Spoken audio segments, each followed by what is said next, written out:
Hi friends, welcome to the Gastro Minute once again. Today let's talk about another important topic, how to know if your gut might be unhealthy. Believe me, your gut tries to tell you when it's unhappy. Let's decode those signals in today's conversation. First, do you often feel bloated or gassy after meals? That could mean your gut isn't digesting food properly. Second, if you are experiencing frequent constipation or diarrhea, it is a big sign that something is off with your gut. Third, skin issues like rashes or acne might be connected to your gut health.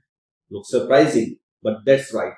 And here is one more thing. If you are feeling tired all the time or having unexplained mood swings, it is also signaling that something is wrong about your gut. Your gut and brain are closely connected, so gut troubles can affect your energy and mood. If these signs and symptoms sound familiar to you, don't ignore them. Start by eating more fiber, drink good amount of water to stay hydrated, and avoid processed foods. And of course, talk to a specialist if needed. Thanks for joining me on the Gastro Minute. See you tomorrow. And don't forget to subscribe to this channel and share this video with others.